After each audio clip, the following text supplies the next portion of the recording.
Hello and welcome to Mostly Climate.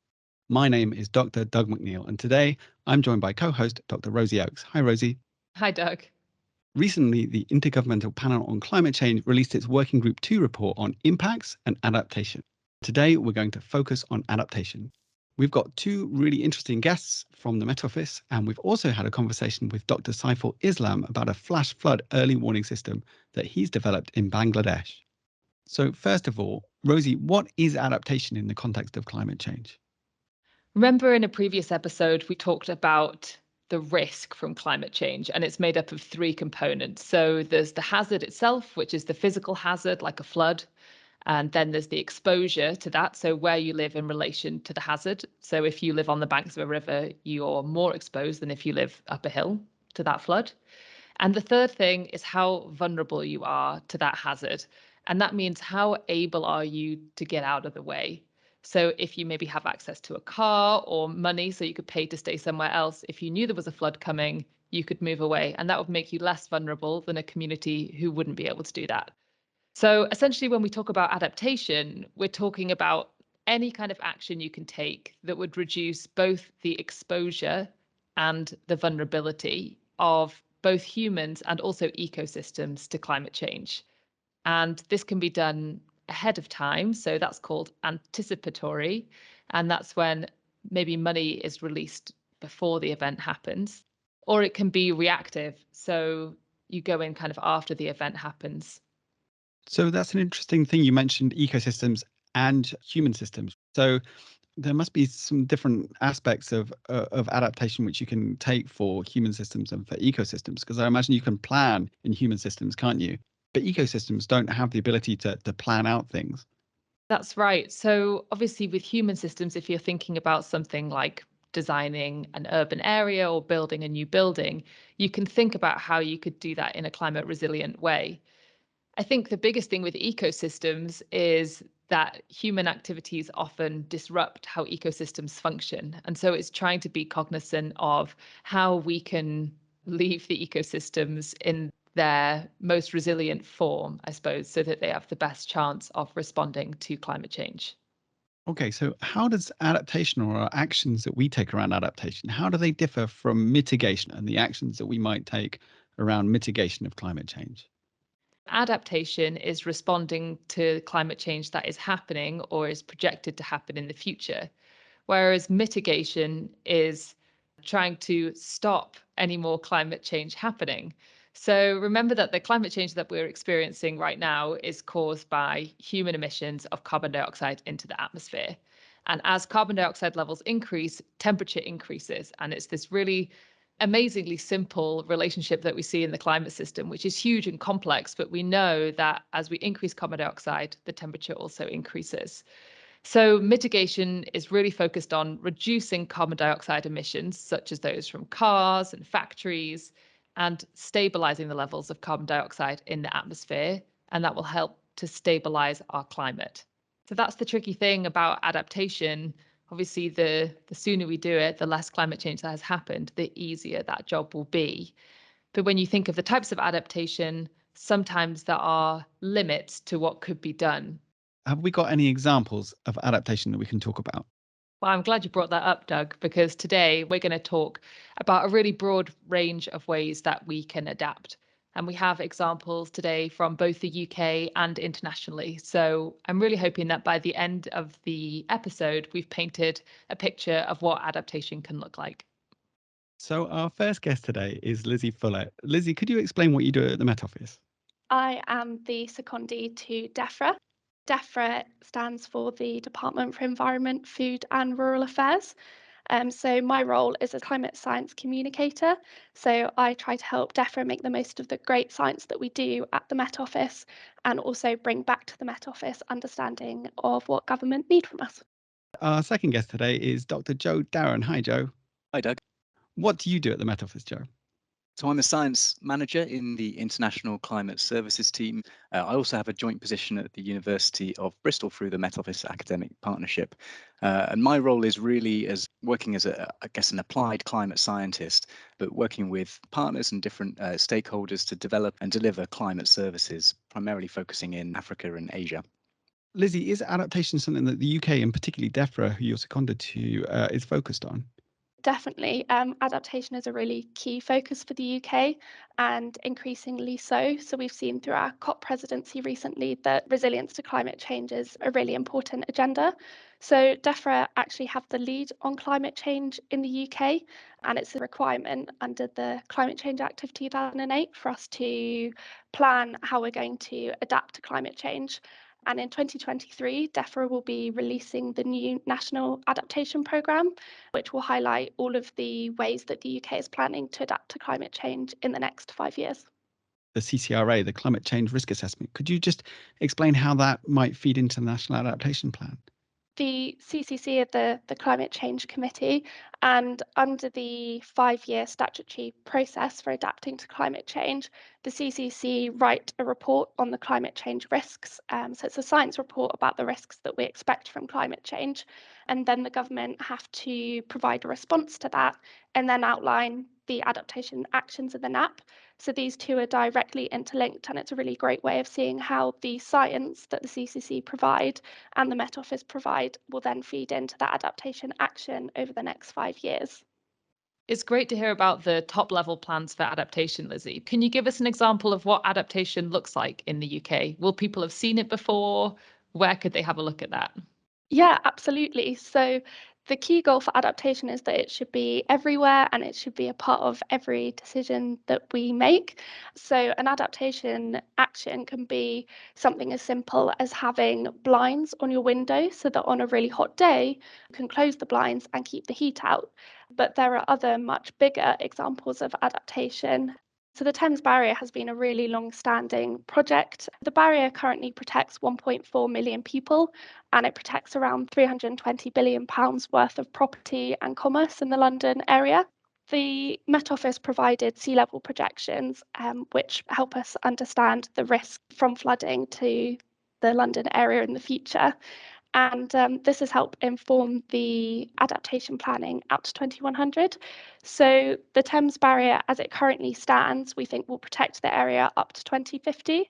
But this is a really great example of adaptive planning because the Environment Agency have worked with the London area to look at possible adaptation options for the future. So, for example, if we end up in a situation where we have a high rate of sea level rise under, say, a warmer emission scenario, then they're leaving options available. So, for example, the Environment Agency have protected land that means that a future barrier could be built should sea level continue to rise.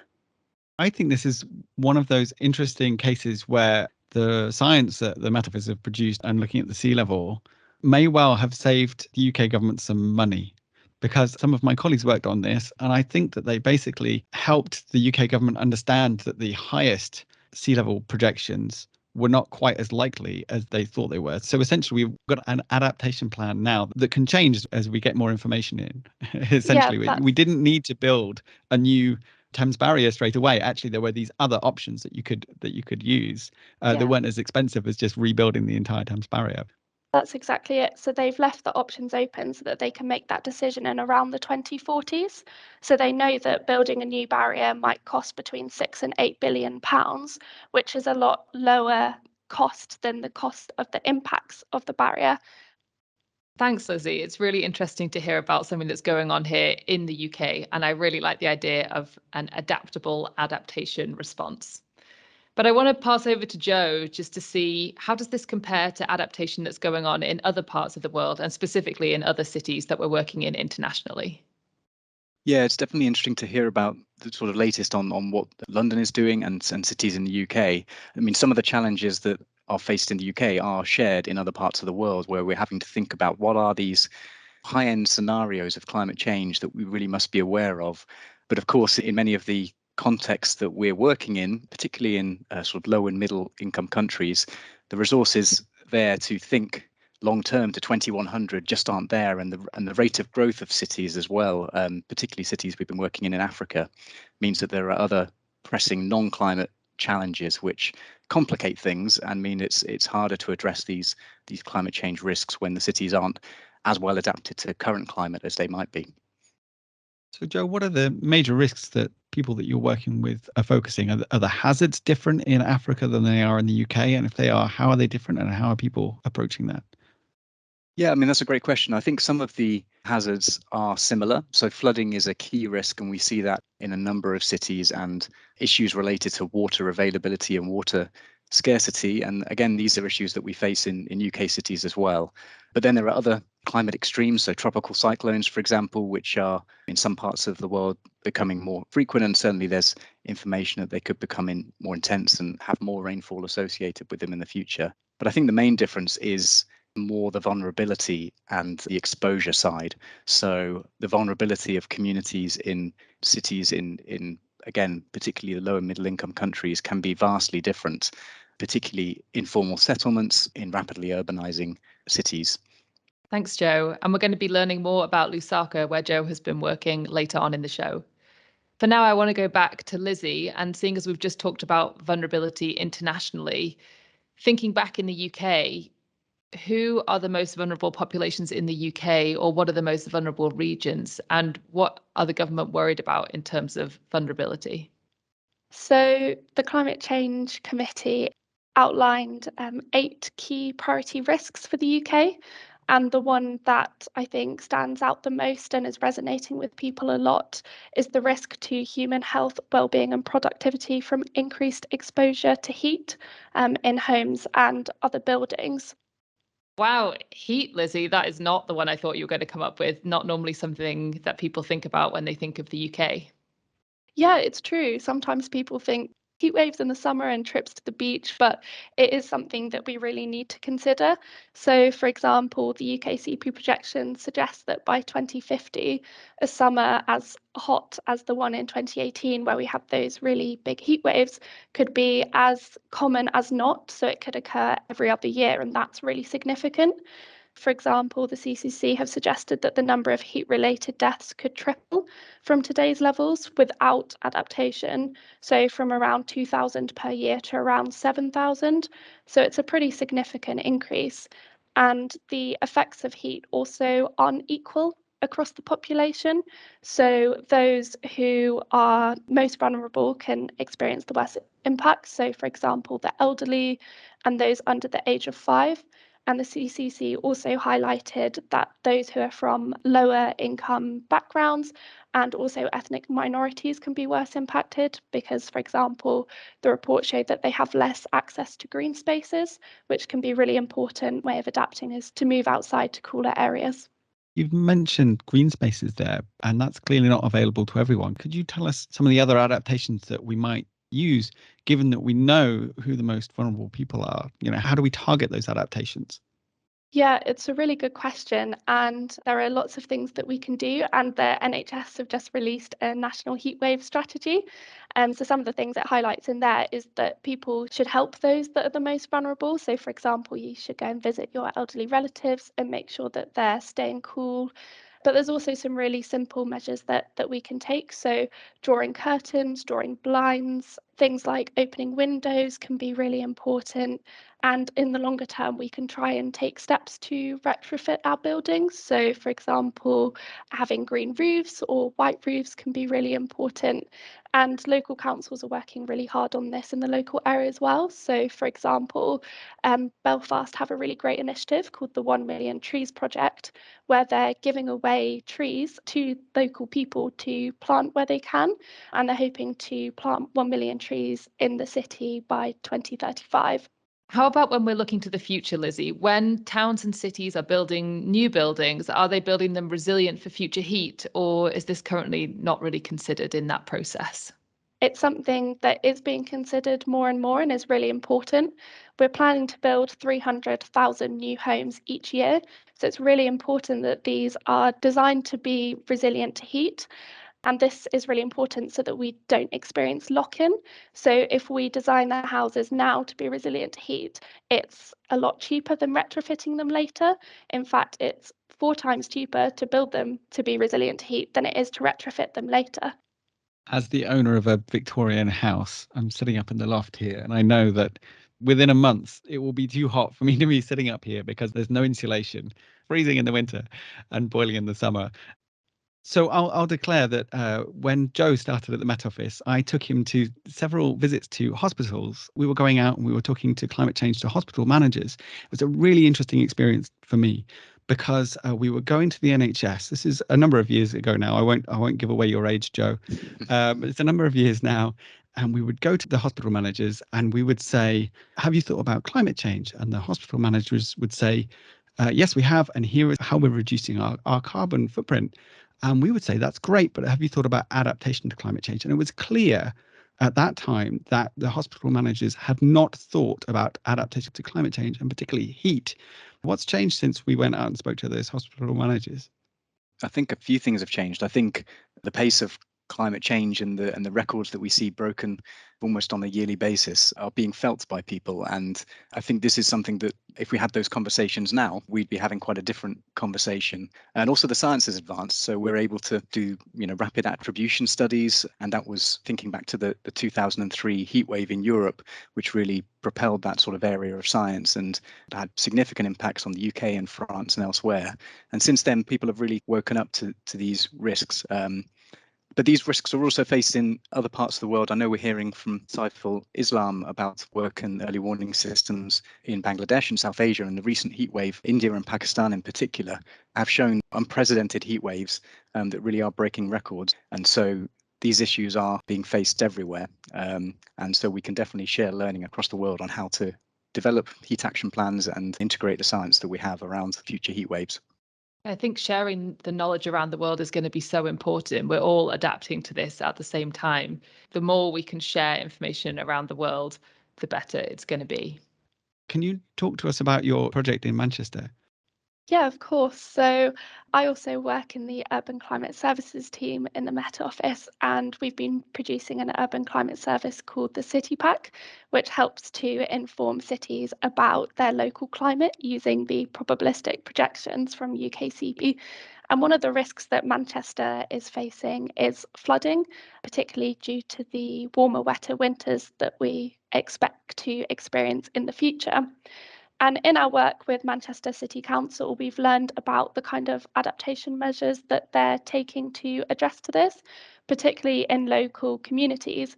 And I think that the example that they've shared with us of the West Gorton Community Park is also a really nice example of where local adaptation to risk can have co-benefits. So the example is a nature-based solution. So in the West Gorton community area, they have built a park and it's called the Park That Drinks Water. So it has swales and permeable paving that reduces runoff from floods during high rainfall events. It's a really lovely space for the community. They can use it for recreation, they can use it for sport, and it also acts as a cooling area for heat waves. So it can help with multiple different impacts. I really love the idea of an urban park actually helping out with flood risk, but also making space for the community, improving biodiversity and air quality.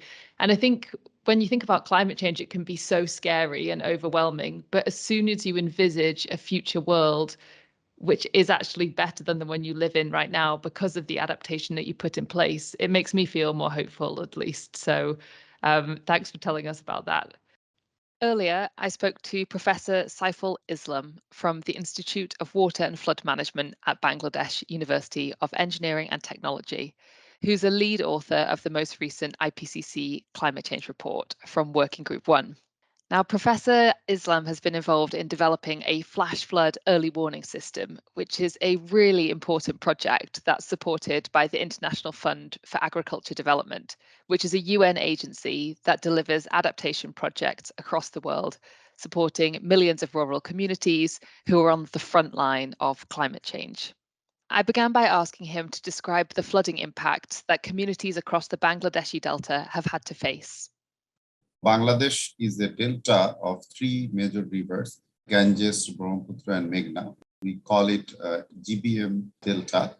We are known for floods, but that is a normal flood when less than 20% of area every year is inundated. That's our normal flood. We call it a flood that is more than 20%. This kind of flood in the past, we saw about 7 to 10 years. It's recurrent. But unfortunately, we saw over the last 5 years, we saw that it is occurring almost every year. And some cases, they break the records in terms of magnitude, in terms of duration, and in terms of occurrence time.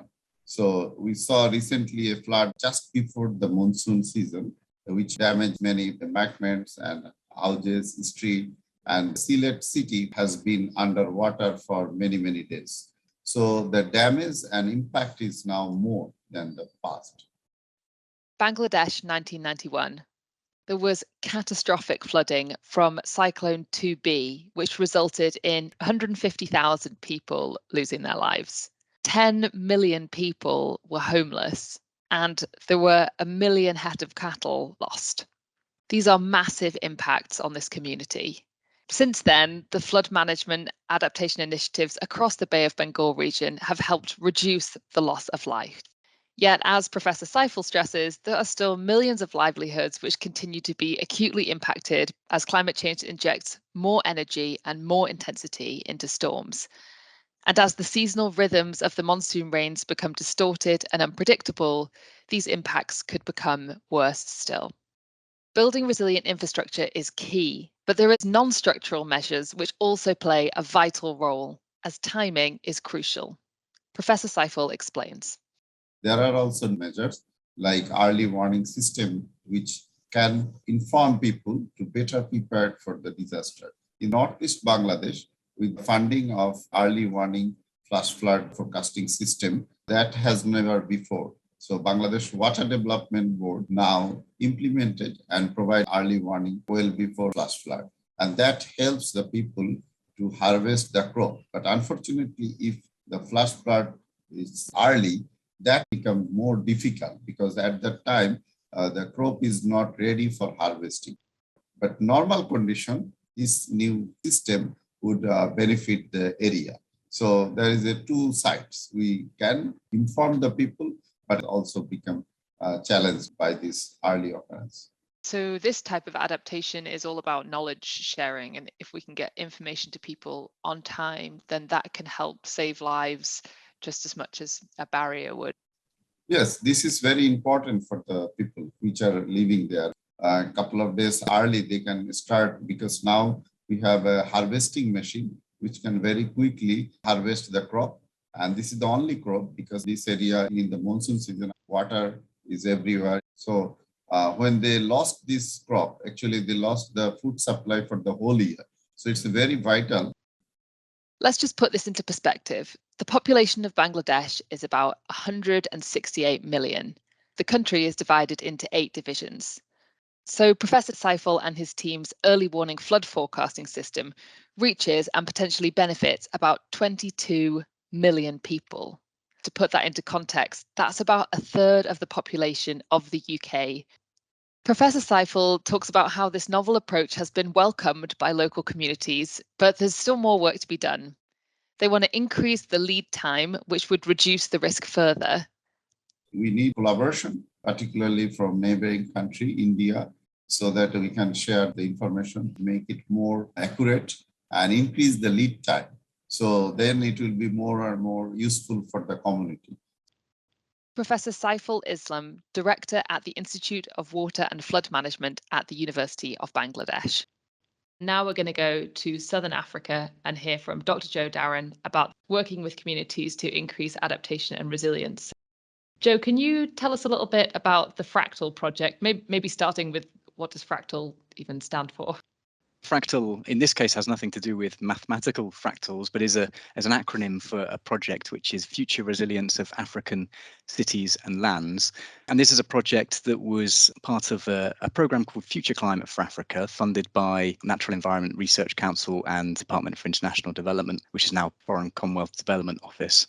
The project was led by the University of Cape Town, but had a large number of partners across Africa and Southern Africa and internationally as well, including the Met Office. So what's the basis of the work that you're doing in Fractal? The emphasis of the work is on building resilience to climate variability and climate change in cities, particularly thinking about the 5 to 40 year time horizon. And we focused on cities in Southern Africa, and a number of cities were involved, but the main focus was on Windhoek in Namibia, Maputo in Mozambique, and Lusaka in Zambia. One of the main real novel elements of Fractal was that it was really truly transdisciplinary, really thinking about cities as a system and working in a kind of holistic way. So in practice, this meant bringing physical scientists, hydrologists, human and physical geographers and social scientists together, but also working with embedded researchers. So these are researchers that sit partly in an academic institution, but then partly in the city institutions, so the city councils and departments responsible for kind of budgets and action on climate change. The main mechanism for bringing these people together was the learning lab concept. So this is a highly participatory collaborative workshop. In these learning labs, people are empowered to go beyond their areas of expertise and really work together to co-explore and think through problems and potential solutions. What did you learn by bringing all these different groups of people together? We didn't start with the climate science, and I think quite often we do. We think we need to start with what are the future projections of climate change and how does that frame the discussions. But in Fractal, we really started with what are the pressing issues that are facing people in the city? What is the reality for them? And this included residents as well as the city decision makers. A big part of Fractal was really listening and engaging and trying to put ourselves in the shoes of those who are making decisions and all the complexities that involve. So to do that within this learning lab, we used different kind of techniques like role play, but also games and things that helped bring some fun to the environment, because although it's a serious topic, actually, when people are having fun, they kind of learn more and share more and open up, so we can really get a better understanding of the realities that are being faced. Bring it back to the climate. I know you said that we don't start with the climate, but you start with the people who have vulnerabilities, decisions they have to make, and then you come through. What were the interactions between climate and what their challenges were that really came out from those things? There were differences in the different cities. So, for example, in Maputo, which has more of a tropical climate and experiences tropical cyclones, the key risks were quite different to those facing Windhoek in the western part of Southern Africa, which has a much drier climate, and issues around water availability became much more of an issue.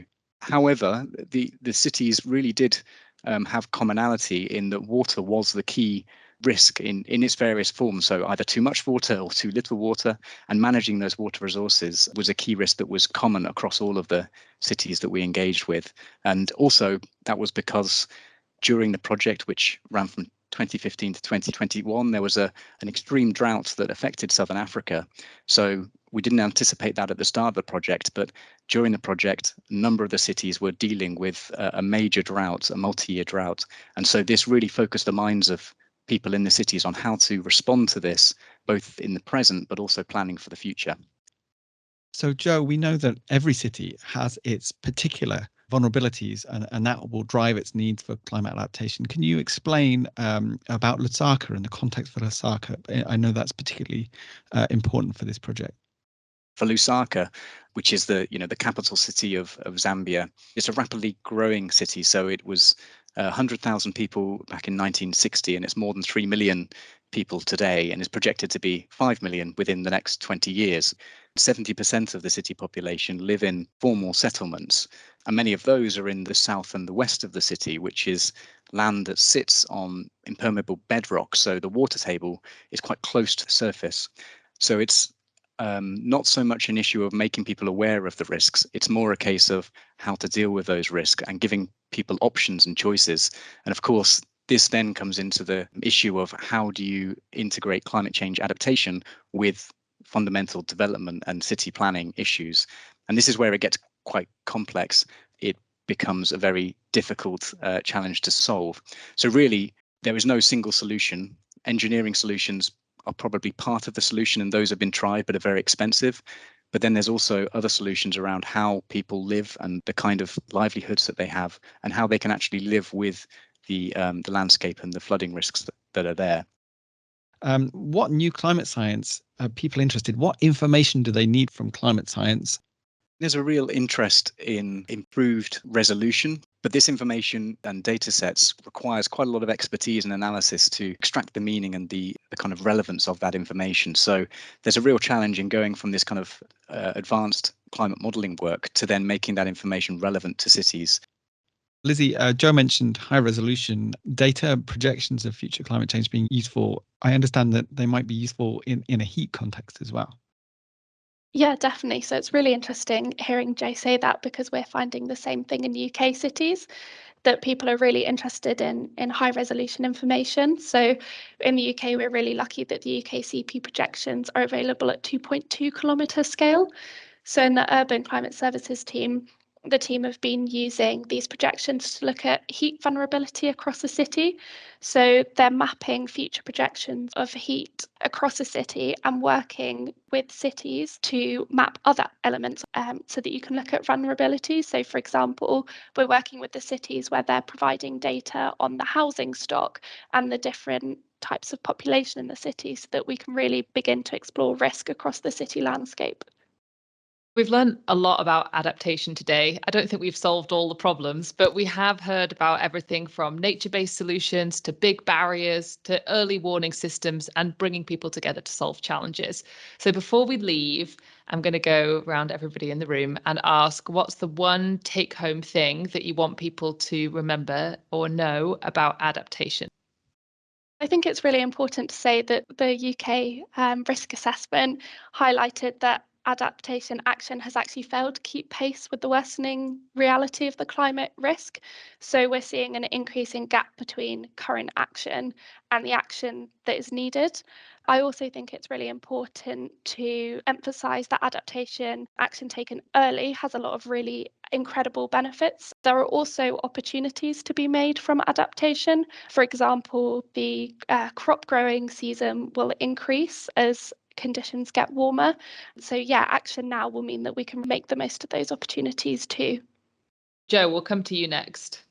I think the real lesson from working in the Fractal project is that to help find adaptation solutions that are really effective and sustainable, it needs to be through a really inclusive and participatory process that includes all of those who have knowledge, and that includes scientists and experts in different disciplines, but it also includes residents and those who are kind of responsible for making the decisions. So it is really through working together that we can find those long-term solutions. And I think another key aspect as well is that climate change does really exacerbate or amplify some of the challenges that are already being faced, but it can be an opportunity as well, and it focuses the minds and brings people together to solve climate change challenges. So in the context of Lusaka, but also other cities involved in Fractal, it really enabled people to think about how do we address climate and development challenges together to make more resilient cities. And it's been a really positive experience for all those involved, and hence why we're looking at future ways to continue those collaborations in future projects.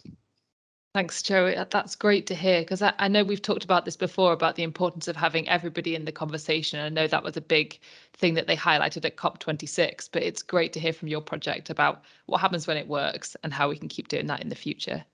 Doug, I'll come to you next. What have you learned about adaptation today, or what's your take-home message?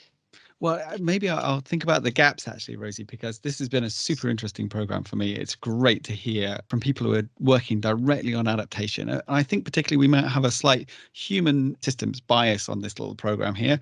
And it would be great, I think, if in the future, maybe we think about ecosystems and other planetary systems when it comes to adaptation. So I think we could revisit this. It's been really interesting to hear. So I guess there's light and shade, isn't it? We've heard some real positives. Maybe finish with a slight caveat, a warning, things that worry me as a climate scientist and a parent, a human. I think there are limits to adaptation, and maybe we haven't talked about those as much, and particularly when it comes to ecosystems. So I think, it's hard for ecosystems to adapt. And I think as climate change gets worse, and particularly if we don't mitigate some of the worst impacts of climate change, it's going to be really difficult to adapt. Thanks, Doug. I think that's a really important point, linking the fact that if we mitigate against future climate change, it will be easier, it will be less expensive for us to adapt to the climate that we're currently living in. The thing from me that I have learned today, I'm always worried about climate change is such a big challenge and people feel overwhelmed and don't know what to do, including myself. And one of my favorite pointers I've learned today was from Lizzie saying that adaptation can be as small as putting blinds up. I mean, I feel like, great, that's awesome. So I might put that on my project list, do some adaptation for my house. I'm going to buy some blinds. Currently don't have any, probably should get some. That's a good idea. So hopefully this has There are inspired our co-benefits. Exactly, there are co-benefits. Yeah, definitely. As much as like planting something in your garden or putting blinds up, everybody can take action and start adaptation on a personal scale while we put things in place to do it at a much larger scale as well. So thanks very much to our guest today, Lizzie Fuller and Joe Darren. Joe, I understand that Fractal have a podcast that people can get more information on as well. The Climate System Analysis Group at the University of Cape Town, who led on the project, have a podcast called Climate Frontiers, and there's a series of podcasts looking at the different elements of Fractal there. Our sincere gratitude as well to Dr. Saiful Islam. Co-hosts today were Dr. Rosie Oakes and me, Dr. Doug McNeall. Mostly Climate was produced by Clare, Nasir and Grahame Madge. It was edited by Adrian Holloway.